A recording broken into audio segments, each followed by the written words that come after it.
I have made every move instantly because I've had this exact position many times. I was very confident in this game and 100% sure I was going to convert this position. And the fact that he offered a draw, this is round 5 of my first tournament in Europe in Ceske Budejovice in the Czech Republic, and I am 4 out of 4. I'm heading into my round 5 with a perfect score, and yeah, I'm playing my opponent Jiri Svetli. In this game, he made me mad with a draw offer, and I will show you why. In this game, I sacrificed a rook, I sacrificed a knight, although it wasn't really sacrificed, and then I sacrificed a rook again. It's the same rook, actually. So, with that being said, let's hop right into it. I'm back in the US. I got too busy to record during my trip, so I just decided to wait for the last 5 games and record them when I'm back in America, because my schedule got a bit too busy while I was in Europe there. So, enjoyed my time there. It was great. Anyways, let's hop right in. I played e4 once again, and he played the Sicilian.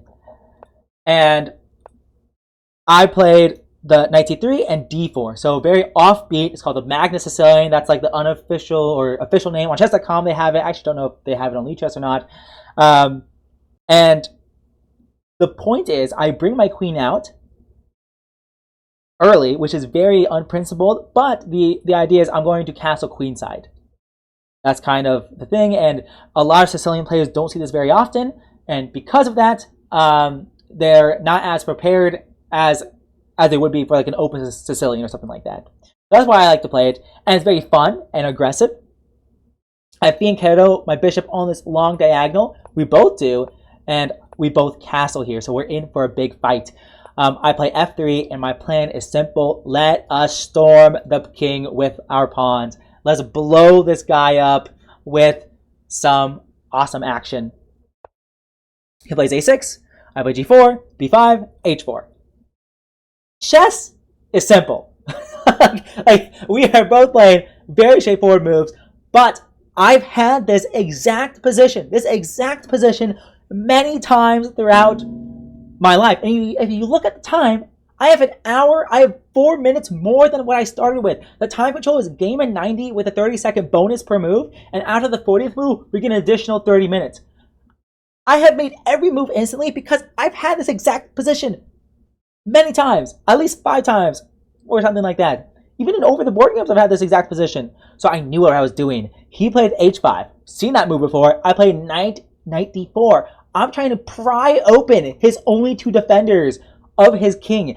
I'm breaking apart his kingside defense. So even if I trade off these 2 pieces for his 2 defenders, well, my rook and queen, they're the only 2 pieces I need, because all of his other pieces cannot adequately defend his king if he trades off his 2 defenders here. So that's why I play knight d4. I'm instigating trades here. But I am allowing him to take on g4. And that's what he does. He takes on g4. And if I take back, I mean, you know, he's going to take back with the bishop, attacking the rook, and maybe he can defend with g5. And this might still be good for me, but much, much better is saying, goodbye, pawn. You've done your job. Brave soldier, you've died for our cause. But the point is, I'm shoving everything down here. And if he takes back with a pawn, well, I'm just going to take his knight, and then take the pawn, and then get my queen in, and it's game over. But he took with a knight. And I've seen this move before. I sacrificed the rook. And once again, my time usage, I made sure to triple check. Like, I had to go back in my memory banks and be like, this is the exact position, right? Yes, it is. So I sacrificed my rook, and he thinks for a long time here. I mean, look at the time differential here. Like, he's thinking a lot on these moves, because, I mean, it's probably the first time he's ever seen this position, but for me, it's not. So, sacrifice a rook, he plays f6.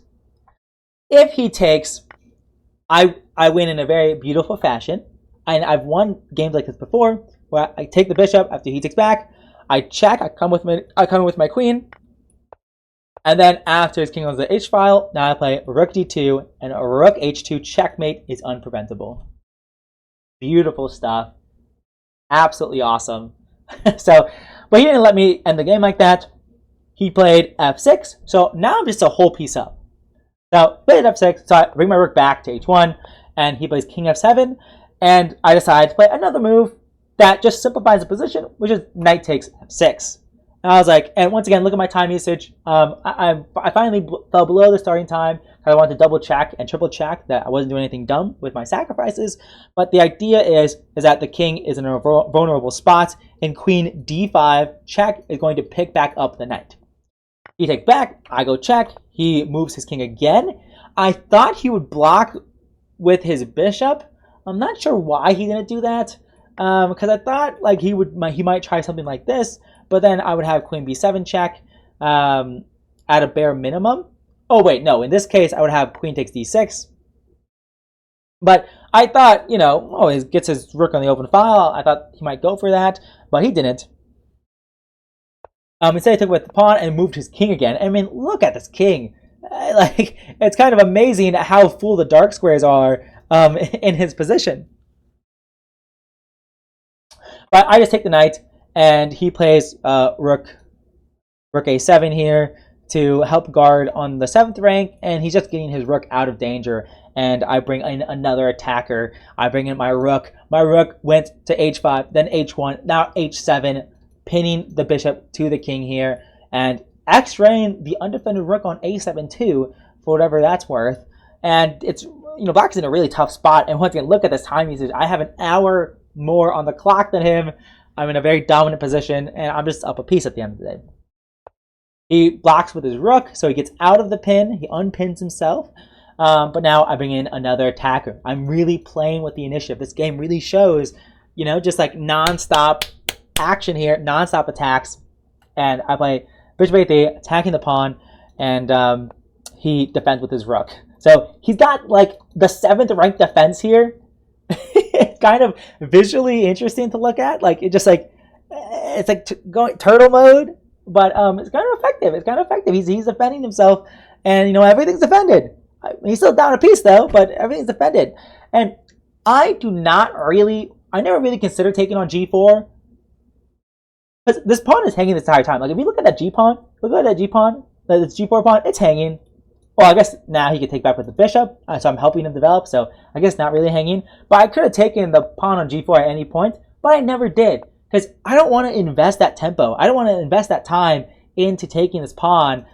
Even now I could take it, but why take the pawn when I can just develop another piece? And I'm going to get into his position. I want to play knight f4 next and attack d5 and g6 at the same time. And if he plays g5 to stop my knight from going to f4, well, now the f5 square opens up, and I can go knight d4, knight f5, and life is looking very, very good for me. I'm getting my last pieces into the attack, and there's nothing he can really do about it. He plays bishop b7, attacking my queen, but I already thought about that move, and I played bishop takes d6. And the idea is that this rook is overloaded. This rook is me when I eat too many tacos. It was defending the pawn on d6, but also defending the bishop on b7. So after he played bishop b7, I knew that I could take on d6 with check. And if he takes my bishop, I take his bishop. And now we're forcing more trades in this position. We trade another pair of rooks here. And here, I think this is my first long think of the game. It's been like more than a week since I played the game. Okay, I only thought for 2 minutes. Oh wait, now I remember. I think a lot of this, yes. I still only thought for 4 minutes. Man, I'm moving fast. I was very confident, if you can't tell. But a lot of the calculation for this position happened a few moves earlier, because I was trying to debate what to do in this position. And white is better. White is better, but it's a bit tricky. If white does not successfully get their knight and bishop into the game, get them centralized and advanced, and stop this pawn from pushing through, then white can be in trouble. And also the back rank is a bit weak as well, potentially. So And this bishop, if after black moves a pawn, this bishop sees this beautiful diagonal towards the white king. So this actually is not so simple. Like, white can't mess up. So that's why I spent some time here, although from my time usage, it doesn't really look like it. But I decided that I was going to go queen a8 check. So I could go queen d5 now, and I think that's okay. He'd probably play, queen a3 check, and after king b1 or something like that. Now I can't go to this file because of the pin. But, he could... Well, actually, that still might be good for me. Now, looking at it now, like here, I probably take and take, and this is probably winning for me. But actually, I don't know about this. It's probably winning for me. Probably. But anyways, I think I could play this move. I don't think it's necessarily bad or anything. But I felt like there's something better here. And I might have been wrong. So I ended up thinking to myself that, I could just bring my queen back, and if he trades, this should definitely still be winning for me, but I'm like, it's not super easy, although I am up a piece, so I probably should have just gone for this and kept it simple. But my main idea was that I'm like, I'm a bit scared here. I don't like how you can play f5. So what if I go check first and get my queen on the dark squares, and then play queen d4? And now after queen a3 check and king b1, he cannot play f5, but he can because his king is defending his bishop. If his king did not go to f8 and went to e8, then after queen d4 check, and here he cannot play f5 because I can just take. So one of my main reasons for doing that maneuver was wrong. I also, however, if he does take me now, then my pawns are intact. But that's not really important because firstly, he could isolate the pawn anyways. But also, that's not relevant to this position. I'm up a piece. So I think my thought process was actually wrong. The more I'm thinking about this move, the more I think, yeah, I should have gone queen d5. And not let him improve the position of his rook. Or of his king, I mean. So that was kind of dumb in hindsight, but it happens. So I do this maneuver, and he goes check and goes king g8. And here, I think here may be my longest think or my second longest think of the game, because f5 is a threat and it's extremely annoying. If I go knight c3, he can go f5, and if I don't want to lose material, what to do? I guess I could go queen d8 check. Oh no, my rook's hanging. Yeah, my rook is hanging. So let's say I defend my rook. f5. Like, how am I surviving? I could go queen d8 check, rook f8, and queen d5 check. But, and then play c3. This is honestly what I probably should do. I might play b4 though, and try to make it a bit more complicated. But yeah, everything being said, this is probably what I should do. Probably. But then I play knight d4 and bishop c4 next. So yeah, this is absolutely what I should do. Oh wait, but then he takes on c3, studying checkmate. But then I can go rook h2. And I think everything works out in my favor, because no matter what he does next, I'm going to go bishop c4 next. And if he goes like king f8, well, this is just checkmate actually. So yeah, I think I had to do something like that. Like, I had to just go rook h1 and just know I had queen d8 check and queen d5. But I was thinking to myself in this position, that looks complicated. I don't want to think. I don't want to think about how to convert this position. I just want to just make moves and win. Like, I don't care about winning the most efficient way. So I sacrifice my rook for the bishop because I think it is the easiest way. It is the easiest way to convert this position.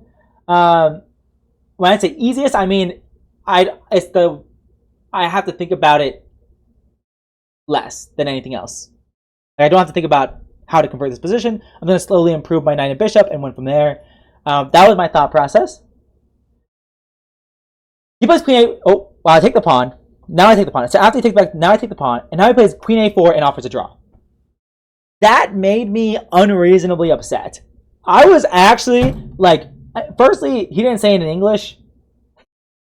Like, so he said it in Czech, and but I could just tell from his body language and the way he said it that like it was like I offer a draw. That made me genuinely upset for no reason. Well, for some reason.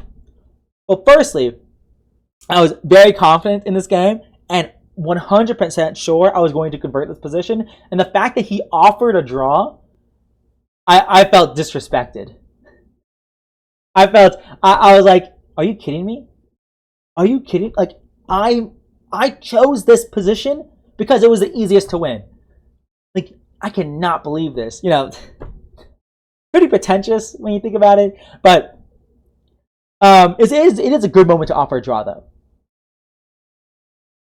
If you're playing someone who's not confident, because like queen e1 check is a threat, and it feels like black got out of it. Like, oh, black, white is no longer up a piece. They only have 2 pieces for the rook. And look at this queen. It's so active, spooky. No, it's not. It's not spooky.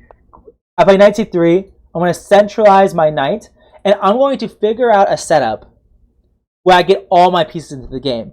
I'm going to play bishop d3 to defend this pawn, and my queen guards this long diagonal, so my king can hide here, and I can get my knight here to attack f6 and play g5, maybe rotate my knight back to e3 to defend literally everything.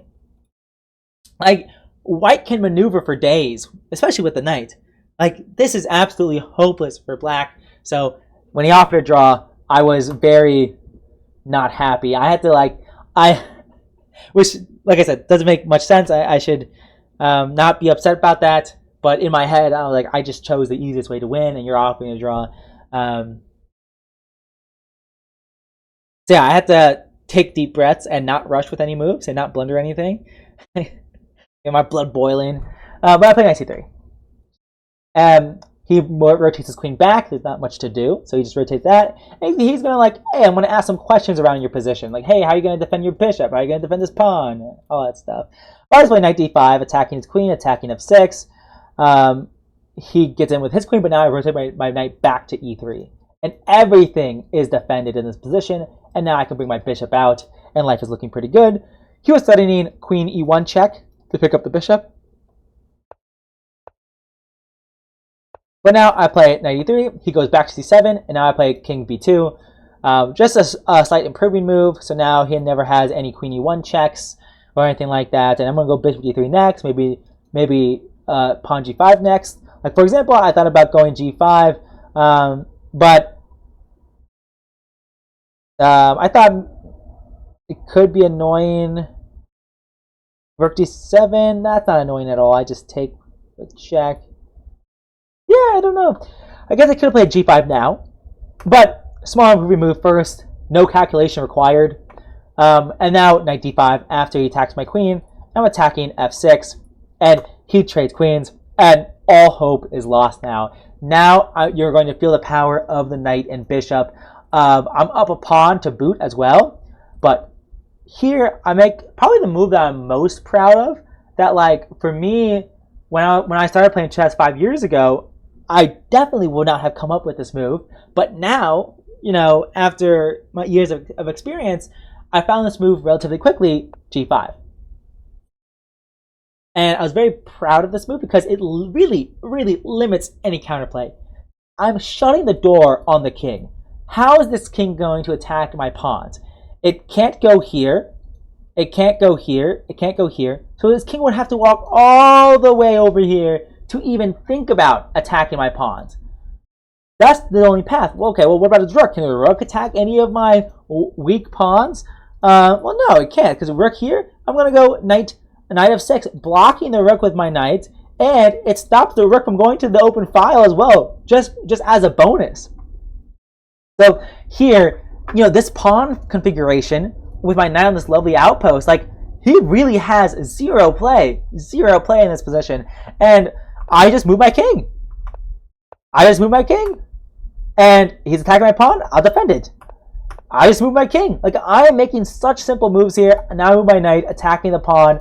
He cannot defend it adequately. I win it. And now he tries to get his rook active, but it's too little too late. I take another pawn, and I play c4, c5, and I bring my king in to help corral my pawn. And this game has a beautiful finish here, where he brings his rook back to sacrifice itself for the queen, and pushes his pawn, and my bishop perfectly guards the promotion square, stopping the pawn from advancing, clinching the win. A very beautiful timing of my pieces, and of course I had to calculate that all out, but it was very easy to calculate, and that was it. I won the game. And now I enter round 6 with 5 out of 5, and I play against, next round, I play against the only other person with a perfect score, and he's a little kid from Azerbaijan, and I play him on my birthday in the most important game of my life. So stay tuned for next round.